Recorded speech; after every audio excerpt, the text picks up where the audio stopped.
ሰላም ጤና ይስጥልን ክቡራን የዩቲዩብ ቤተሰቦች፣ የሰዓቱን አጫጭር መረጃዎች እየቀርብ ያለው እስከ ፍጻሜው አብራችሁን ቆዩ።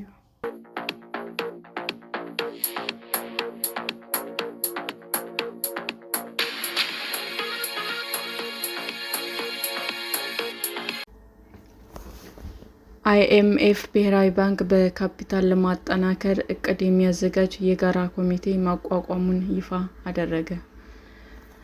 ዓለም አቀፍ የገንዘብ ተቋም የኢትዮጵያ ብሔራዊ ባንክ በካፒታል ለማጠናከር የሚያስችል እቅድ ለማዘጋጀት የጋራ ኮሚቴ መቋቋሙን እቅዱ በመስከረም ወር 2019 ዓ.ም መጨረሻ ድረስ እንዲጠናቀቅ መርሃ ግብር መያዙን ይፋ አደረገ።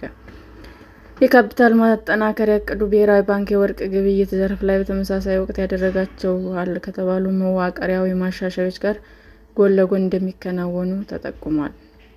ባንኩ ለባህላዊ ወርቅ አምራቾች ከዓለም አቀፍ ገበያ ዋጋ በላይ ሲከፍል የነበረውን የዋጋ ፕሪሚየም ደረጃ በደረጃ ለማስቀረት የሚያስችለው እቅድ በመስከረም ወር 2019 ዓ.ም ከማሻሻያዎቹ መካከል እንደሚገኝበትም ገልጿል።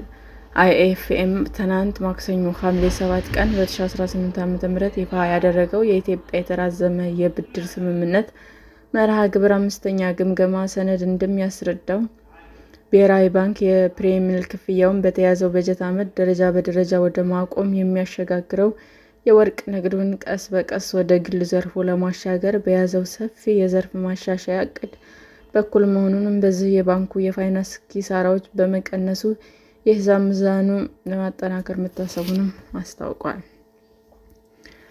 በዓለም አቀፍ ተቋም የግምገማ ሰነድ ላይ የተጠቀሰውን የባንኩ የ2017 በጀት ዓመት ሪፖርት እንደሚያሳየውም ከዓለም አቀፍ የወርቅ ዋጋ በላይ ለፕሪሚየም ክፍያ ብቻ 57 ቢሊዮን ብር ወጪ ተደርጓል ተብሏል። በዚህ ምክንያት ባለስልጣናቱ ባንኩ ብቸኛ የባህላዊ ወርቅ አውጪዎች ገዢ ሆኖ የሚጫወተውን ሚና እንደገና ለማዋቀር ከውሳኔ ላይ መድረሱንም ጠቁሟል።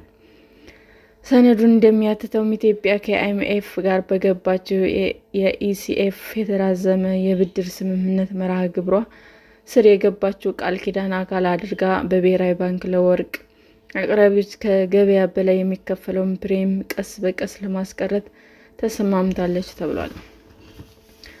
በአሁኑ ወቅት ብሔራዊ ባንክ ከባህላዊ ወርቅ አውጪዎች አቅራቢዎች ወርቅ የሚገዛ ብቸኛው አካል ሲሆን፣ ወርቁን ከአምራቾች ገዝቶ ወደ ውጭ በመላክ የሚገኘውን የውጭ ምንዛሬ በውጭ ምንዛሬ ጨረታ በኩል ወደ ባንክ ስርዓቱ እንደሚመልስ በግምገማ ሰነዱ አስታውሷል። በወርቅ ግዢ ስርዓቱ ላይ ይደረጋል በተባለው ማሻሻያ መሰረት ብሔራዊ ባንክ ዓለም አቀፍ ዋጋ በላይ ለአምራች ወይም ለወርቅ አቅራቢዎች የሚከፈለውን ፕሪሚየም በ2019 ዓ.ም መስከረም ወር መጨረሻ ድረስ ክፍያውን ቀስ በቀስ ለማስቀረት የሚያስችለውን እቅድ ያጸድቃል። ይህም ከብሔራዊ ባንክ የካፒታል ማጠናከሪያ እቅዱ ጋር በተቀናጀ ሁኔታ ይተገበራል ይላል።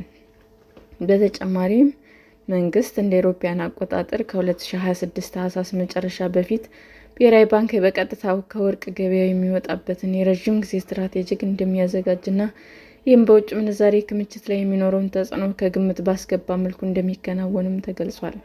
ከዚህ የወርቅ ግብይት ዘርፍ ማሻሻያዎች ጋር በተያያዘም የኢትዮጵያ ብሔራዊ ባንክ በካፒታል ለማጠናከር የሚያስችል እቅድ ለማዘጋጀት የጋራ ኮሚቴ መቋቋሙን እቅዱን በመስከረም ወር 2019 ዓ.ም መጨረሻ ድረስ እንዲጠናቀቅ ታቅዷል ተብሏል።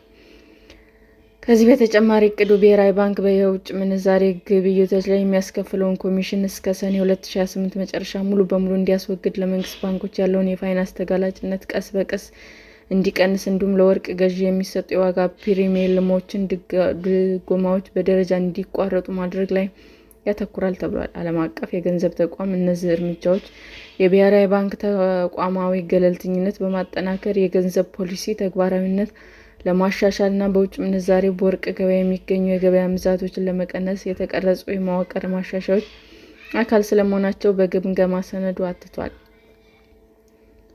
ብሔራዊ ባንክ ቀስ በቀስ ከወርቅ ገበያ ቢወጣም ይህ ሂደት የውጭ ምንዛሬ ክምችት ፍሰት እንዳይስተጓጎል ደረጃ በደረጃ እንደሚተገበር የገለጸው የአይኤምኤፍ የግምገማ ሰነድ ለዚህም የወርቅ ጥራት መመርመሪያ አቅምን ማሳደግ፣ የውስጥ አሰራሮችን ማጠናከር እና የፕሪሚየም ክፍያን በደረጃ ማስቀረት ቅድሚያ እንደሚሰጣቸውም ጠቁሟል።